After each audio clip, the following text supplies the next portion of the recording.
So this is the story of how I got disowned by my family for starting an OF. I started one about a year and a half ago, and like I always said from the start, I was going to go all in with it. Like I wasn't going to bother hiding it because I knew it would come out eventually. Like my goal was to be super successful, so I wasn't going to bother trying to hide it from friends or family because I knew it was just going to come out. But like I wasn't shoving it in their face. Like it literally made like a whole, different page and everything like that. So it wouldn't be all up in their grill. But as time went on, I got bigger and bigger, and people started seeing my stuff. Friends started seeing my stuff, and eventually my family saw it. But again, I feel like it's one of those things where you have to be nosy to look into it. Like you have to want to look into it. It doesn't just jump out at your face. Like you're clicking buttons to different places that gets you there. When my mum and sister found out, they couldn't even confront me about it. They had to ask my dad to call me about it because they just couldn't talk to me about it. So my dad called me and he said, I heard you doing this, this, and this. He was super supportive. I honestly take my hat off to him because he was so grounded and he was super supportive with what I did, like the way I chose to live my life. But yeah, other than him, no one could really look me in the eyes and talk to me about it. Like everyone would talk behind my back, but they wouldn't talk to me directly to my face. And then I got a message from a family member one day being like, just completely disowning me, not wanting anything to do with me, like took me off every other platform and like didn't speak to me for about a year. I was hurt by it, but at the same time I was like glad to have that toxicity out of my life. Like if someone can't take me for who I am and how I am, then so be it. They can get out. I used to care so much about what people thought of me, their opinions of me, and now like I'm just at the point in my life where I don't care what people think about me anymore.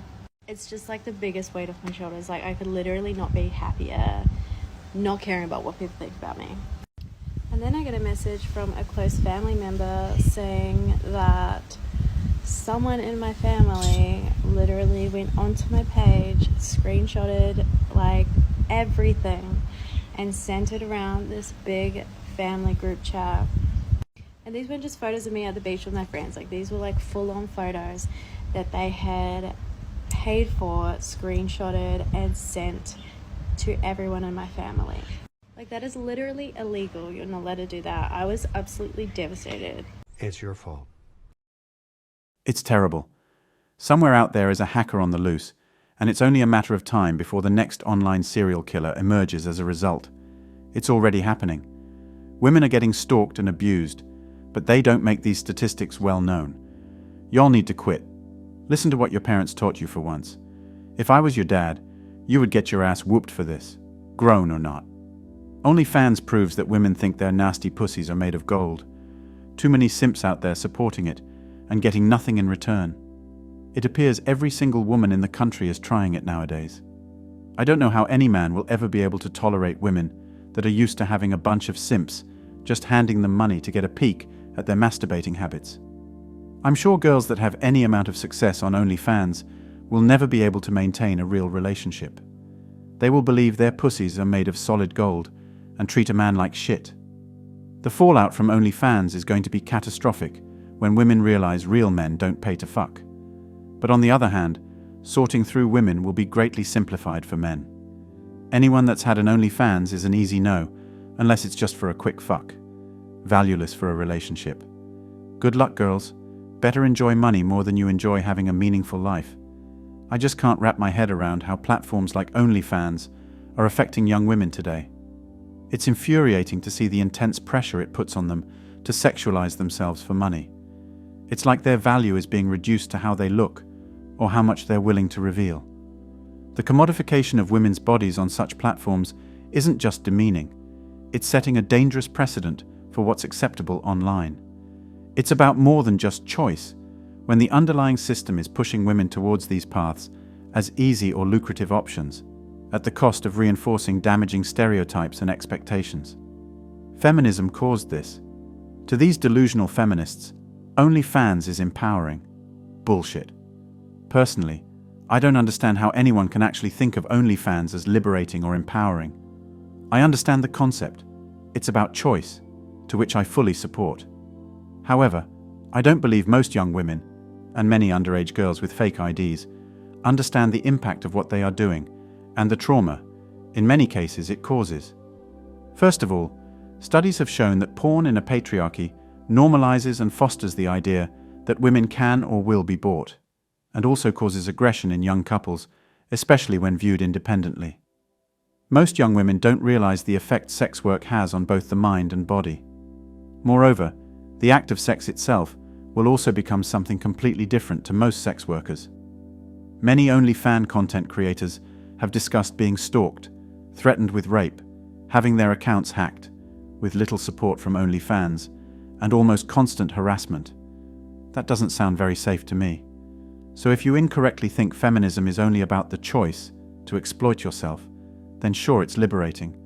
But if your idea of feminism is the betterment of women, then how can the exploitation of women in any form, regardless if you make the choice, or not be anything less than degrading to women, at the very least detrimental to feminism? There are too many things wrong with OnlyFans, namely that it incentivizes and encourages all kinds of women, young, old, single, in a commitment, married, divorced, beautiful, ugly, fat, skinny, to sell their bodies online and make a living off of it. And like everything else that's part of the porn industry, it primarily sustains itself through the naivety of women who are desperate for money and through the exploitation of men's need for sex. That's why a really powerful way to eliminate OnlyFans from society and to minimize or even undo the damage it already did over the years is for men to start NoFap, to stop paying OnlyFans models for nudes, and to simply no longer visit sites like that. The future and already existing children of OnlyFans models will suffer a great deal from this, because we all know that children and humans in general can be total bullies and assholes sometimes. It's just not good for the child when everyone knows that his mother is making a living through OnlyFans content that's easily and instantly accessible to teachers, friends, future bosses and co-workers, among others. So the child will essentially get punished for shit he isn't responsible for, even if the mother loves her child and didn't intend for that to happen. That's why, at least in my book, it's fairly irresponsible and ruthless for mothers to do that, and for fathers to tolerate this. To only focus on the money, but to not consider how this may affect your child's social life and professional or romantic future. Many women will regret their OnlyFans career decades later. Right now, it's still a profitable career, as OnlyFans is popular. But what happens when it stops being so? When men stop paying for OnlyFans because it got old and simply has no value anymore? Those pictures and videos will float around the internet for eternity, even if this site goes offline, because there will always be certain consumers who illegally upload and distribute this content to other sites. Thus, it eventually turns into a past mistake that will forever haunt the women who regret starting an OnlyFans career. OnlyFans is one of the worst things that has happened to our generation. Normalizing online prostitution is horrendous for the civilized society we want to live in. Slowly, real relationships will cease to exist. People will start to build temporary relationships based on sex. Modesty, loyalty, and trust are no longer the principles of a relationship. People complain about young women getting objectified, and yet support this app for doing the same for monetary gain. It's just sick, and should be banned. Anyway, that's all for today on Manhood. Don't forget to smash the like and subscribe buttons, and also click on the notification bell to be the first to know when I drop a new video. If you find value in my videos, you can show your support through PayPal or Cash App. The links are in the description. See you next time. Cheers.